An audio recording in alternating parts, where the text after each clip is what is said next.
Жол акынын айынан Бишкек шаарында канча ирет митингдер уюштурулуп, жапырт иш таштоолор болсо, калаанын шаардык кеңеши мэрия менен биргеликте акылдашып, макулдашып атып, 1 ай мурун 1-ноябрдан тарта 50%га көтөрүлөт деген бүтүмгө келишкен. Албетте кымбатчылык тооруп, өпчап жашоодо турган үй бүлөлөр, бир үйдө 3-4төн окуучу балдары бар ата-энелер үчүн жол акынын жогорулоосу түшөлтпөй койбойт. Дароо эле кичи маршруттук каттамдардын 15 сомго, автобус, троллейбустардын 11 сомго, жол кирени көтөрүүдө жок дегенде окуучуларга жеңилдиктер болсо дешет. Подход жасаш керек. Балдары барларга, көп балдары барларга, может быть, тиякта бирдеме кошумча бериш керек кой, ойлойм да.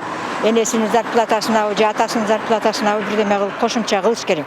А элдин баарына эле түшүрүп койгон болбойт го. Бир теңдешип туруп чечиш керек да. Ошол менин мнением. Адамдарга да жакшы болсун, буларга да жакшы болсун, бир где-то ортосун таап туруп чечиш керек. Эки немерем бар. Тренировкага постоянно келип турабыз, транспортмен. Биз троллейбуспен нетебиз, 8 сом, азыр 11 сом болуп калды. Эми чыдайбыз го, эмне кылабыз. Окуучуларга кошо жол киренин көтөрүлүүсү пенсионерлерге да сезилиптир. Арзыбаган пенсия алып күн сайын арга жок 2-3 ирет маршруткага чыккан пенсионер үчүн 11-15 сомда капчыгын кагып койчудай болууда. Сейчас каждый день Күн сайын баа кымбаттоодо, эми ага жол акы кошулду. Пенсионер үчүн бул оор. Күнүнө жок дегенде 2-3 жолу маршруткага чыгууга туура келет. Айла жок, тамак аш да кымбат. я езжу, подрабатываю. Бирок мындай шартты туура түшүнгөн айдоочуларда бардык жакта баа көтөрүлүп жаткан учурда чындап келгенде 15 сомдук жол акы да актабай калышы мүмкүн дейт. 10 жылдан ашык убакыттан бери айдоочулук менен алектенген 133 кичи автобустун айдоочусу Умар Жумагулов тарифтин көтөрүлгөнү жакшы эле болду дейт. Анткени күйүүчү майлоочу майлар тетиктер кымбаттап акчаны жеткире албай калгандыгын айтат. Тарифтин көтөрүлүшү Кудайга шүгүр жакшы эле болду. Бирок биягынан жакшы болду дейли десек, запчас жагы кыйын болуп атат. Анысы дагы мынакей заправканы көрүп атсыңар. Заправканын соляркабыз кайра кымбат болуп атат. Айланып келип эле кайра өзүбүзгө мынакей эми лицензияларыбыз тиякта болсо путевка дейт. Мына ошондойлорго туруп эле кошуп койсо бизге бригада деле жок болуп калгандай сезилет.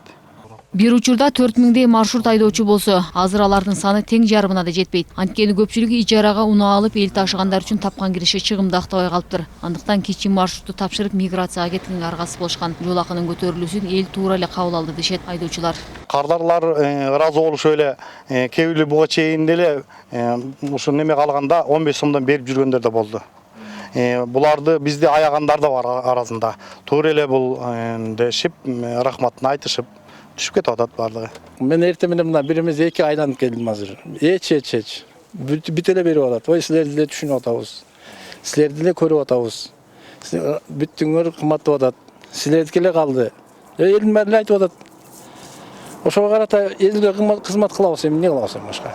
Таң эрте саат 6-да жумушка жөнөп жүргүнчүлөрдү көздөгөн жайына жеткирген коомдук транспорттордун айдоочулары кечки саат 21-22ге чейин элди тейлешет. Маалым болгондой бүгүндөн тарта маршруткаларда баа мурун 10 сом болсо, эми 15 сомго, троллейбустардыкы 8 сомдон 11 сомго көтөрүлдү. Пенсионерлер үчүн маршруткаларда эртең менен 8ден кечки 21:00ге чейин мурдагыдай 50% жеңилдик калтырылып, 8 сомдон төлөмөк болуп чечилген. Ал эми автобус, троллейбустарда пенсиялык күбөлүгү болсо акысыз жүрө алышат. Болгону окуучулар үчүн эч кандай жеңилдик каралган эмес. Катардагы адамдар сыяктуу эле аларда транспорттун түрүнө жараша жол акы төлөшөт. Шекер Сатыбалдиев, Алтынбек Сакиев, Нью ТВ.